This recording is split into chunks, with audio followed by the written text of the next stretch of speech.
So I've been trying out this little projector made by GROVIEW that they sent out for me to try out and test for about a week now. Now, when you get this out of the box, what you're going to be left with is this little projector you see here. It does have its power cord. They supply you with an HDMI cable. It is a little shorter in length. And then you get this little remote here as well. When you first get this out of the box and get this plugged in, there's a couple things you should know about it. First off, the way I'm going to classify this little projector here is I'm going to put this in kind of the entry-level position. And the reason I'm going to say that is because there's not really a lot of controls or buttons on the unit itself that you can actually operate this from. You have to actually use the remote to be able to do any of the functions. I know there's some projectors out there that have a few buttons and features on them, which I think is like a handy thing to have. But nonetheless, this thing comes in at an awesome price point, so I still think it's worth the purchase, especially if you're just getting into this and this is your first projector. The other thing about this that should be noted is if you're going to be running any kind of 4K videos, the most this thing's capable of producing is a 720p resolution. It can upscale to 1080p, so that is kind of a plus.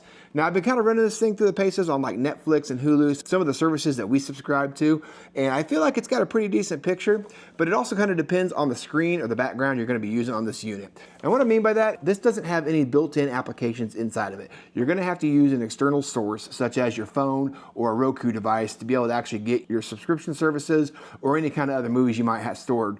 Now, on the back side of the unit here, you've got your IR sensor, you've got your HDMI and your USB-C ports, as well as a headphone jack here as well. That's really all the connections there are to this thing. Now, if you're going to be using any kind of phone at all, you're going to need an adapter to basically be able to make this thing adapt to the HDMI to get the video and audio over to the unit. So if you're using an iPhone, like I am in my case, you're going to need to pick up a little separate adapter, and this thing will basically plug into your HDMI here, and then you'll have USB-C or Lightning, depending on which model phone you've got. And then that just plugs right into the back of your projector like you see there. Now, if you've got a Roku stick, something like that, you can plug in straight to the HDMI and you'll be able to use that service all the same. Now, once you get it plugged into the wall and get it going, you'll want to use your remote here, and that's where you're going to be able to operate your actual projector itself.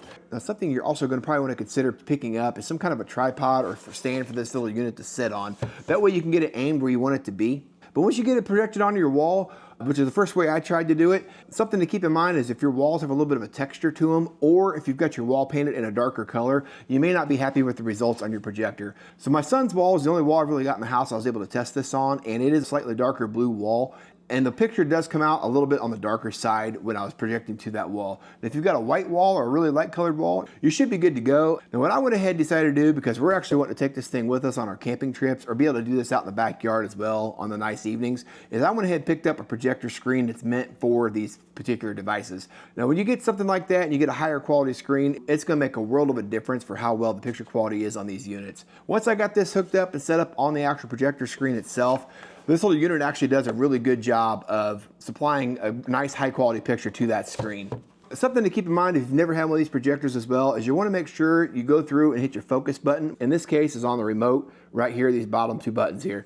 You want to go ahead and once you get this put on the screen, you can zoom in from 75% up to 100 to kind of get that screen dialed in the way you want it. But then you can also focus this in to get your picture cleaned up and get a nice clear crisp image on the screen. I feel like even with the price point this comes in at, it has a really nice picture quality. While there are broader units on the market in terms of these LED projectors, which also come at 3, 4, or 5x the price of what this unit comes in at, I still feel like even on a lot of your Pixar or your CGI type movies that are out there, this unit does a pretty decent job of displaying those images and without distorting them too bad.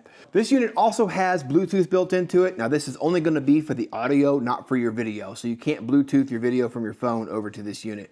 But if you've got a sound bar or if you want to use Bluetooth headphones, you could pair those to this device and be able to get a little added sound to it, or be able to just put headphones on to watch your movie on your projector screen. This does have a built-in speaker as well. It does okay in the indoor environment, but I do find it to be a little bit on the lacking side when you're listening to it outdoors, especially if you got birds chirping. If you got any kind of road noise, things like that, it kind of drowns out the speaker in this unit. Mike had a panic. He did. Mike is funny. But that's easily rectified by having yourself some kind of an external speaker nearby that you can pair to this, and that takes care of that problem pretty easily. But overall, I'm pretty happy with this little GROVIEW projector. I can definitely appreciate the fact that this is a sealed unit, so essentially it's going to keep it dust free. It's extremely easy to pack and travel with. I'm pretty excited to be able to take this unit with us on all the various campgrounds and camping adventures we go on, and then the campsites that allow us to have these movie projectors set up. We'll be able to use this thing in the evenings when we're trying to wind down right before bed. Hopefully this is enough information for you guys to make a decision as to whether this little unit might be the right fit for you and your family or not. Appreciate you guys taking the time to watch, and we'll catch you guys on the next one.